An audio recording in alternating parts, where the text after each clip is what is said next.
tous, nouvelle semaine, nouvelle tendance énergétique, un tirage cette semaine qui suit l'énergie de la pleine lune qui aura lieu ce dimanche 3 décembre comme vous allez pouvoir le constater.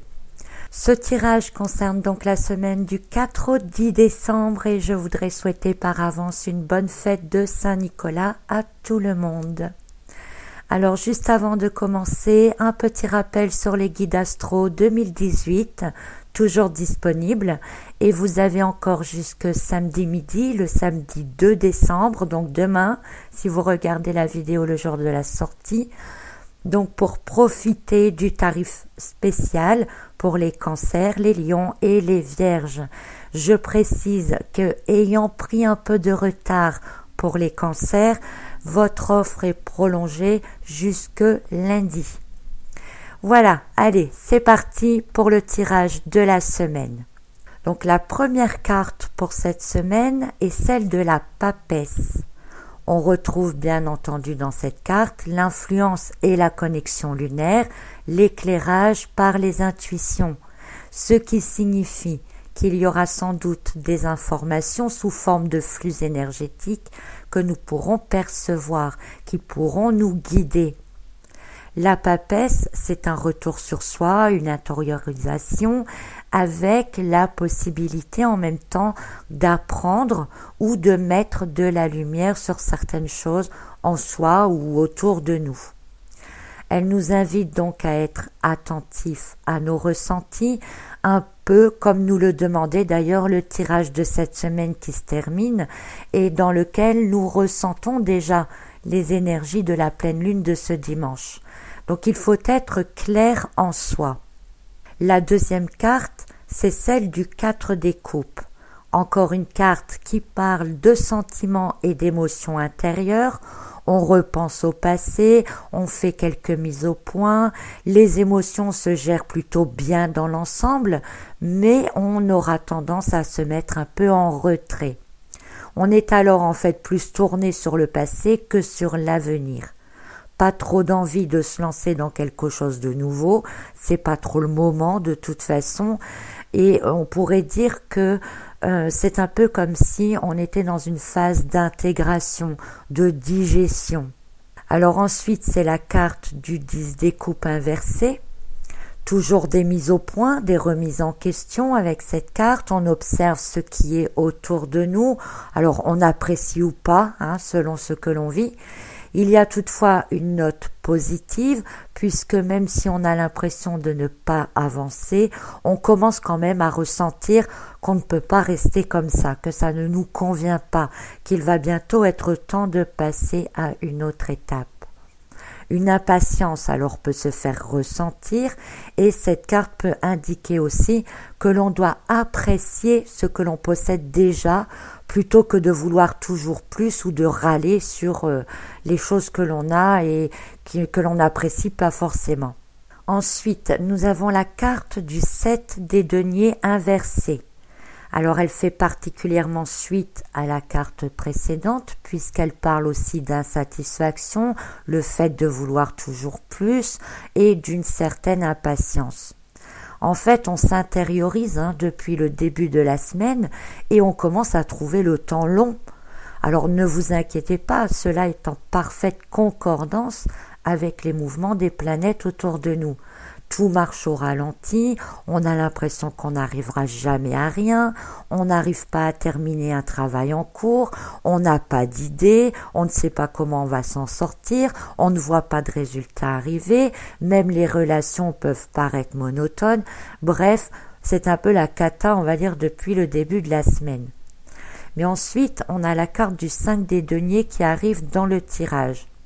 Alors, elle est aussi dans les énergies environnantes, puisque à ne pas avancer, à fonctionner au ralenti, eh bien on commence à mettre son nez dans des petits détails. Donc on a envie de faire bouger des choses, mais on ne le fait peut-être pas dans le sens qu'il le faut. Alors évidemment, ça peut provoquer des tensions en soi, mais aussi des tensions avec les personnes qui nous entourent. On va plutôt ressentir de l'énervement, de la fatigue et on pourrait même avoir tendance à faire ressortir des événements passés, des vieilles histoires, enfin bref. C'est plutôt un méli-mélo qui vient se mélanger et certains pourront même passer leur temps à s'appuyer sur leur sort. Alors je suis désolée, c'est pas super pour le moment comme semaine, mais les cartes sortent ainsi et en plus donc elles sont en parfaite concordance avec les énergies de la pleine lune. Mais bon, en étant prévenu, vous pouvez toutefois mieux comprendre ce qui se passe, prendre votre mal en patience et ne pas vous laisser aller. Alors ça commencera à aller un peu mieux puisque donc avec ce 5 des deniers inversé, on a envie de bouger un peu, même si on ne fait pas les choses forcément correctement. Et pour cette fin de semaine et le week-end, on a le retour d'une énergie jaune, donc plus lumineuse, avec la carte du 4 des bâtons inversés. Même si cette carte est inversée, c'est une carte positive. Et ici, suite à l'ensemble du tirage, donc elle vient confirmer qu'après le passage des nuages, les choses vont s'éclaircir à nouveau. Et c'est tant mieux. L'enthousiasme reviendra donc un peu dans votre vie et on en aura vraiment besoin. Donc vous aurez à nouveau envie de vous donner des buts, de peut-être commencer à penser un peu plus sérieusement aux fêtes qui arrivent. Vous aurez en tout cas envie de vous tourner vers autre chose pour oublier un peu cette semaine. Et on reste dans du jaune ensuite pour la fin du week-end avec le 7 des épées qui montre que l'inspiration commence à revenir peu à peu, que vos pensées sont un peu plus dynamiques et surtout qu'elles commencent à nouveau à se tourner vers l'avenir plutôt que de rester bloquées dans le passé.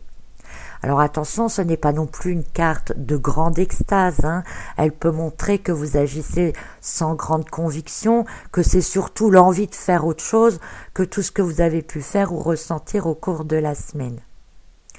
Voilà donc pour ces énergies de la semaine qui suivent l'influence des planètes et notamment Mercure qui rétrograde et qui nous met du retard quasiment sur tout et qui a tendance à nous faire bougonner.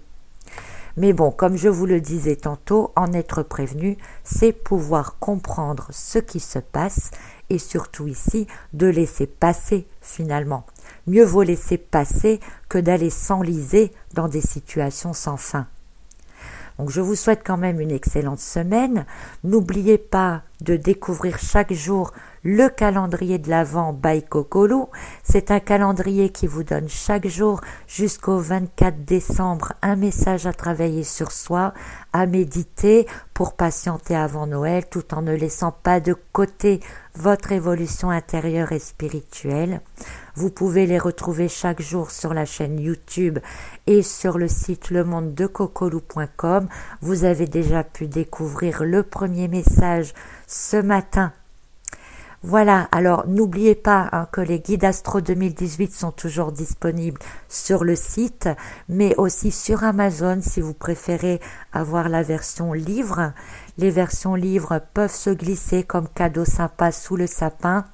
Pour l'instant, je n'ai que de très bons retours sur ces guides Astro. Donc, je voudrais d'ailleurs vous remercier pour tous les petits messages que vous m'avez laissés qui me font extrêmement plaisir. Et certains d'entre vous en ont même acheté plusieurs. Donc, ça fait vraiment chaud au cœur. Merci à tous. Voilà, très bonne semaine et à la semaine prochaine pour la suite de cette météo des énergies.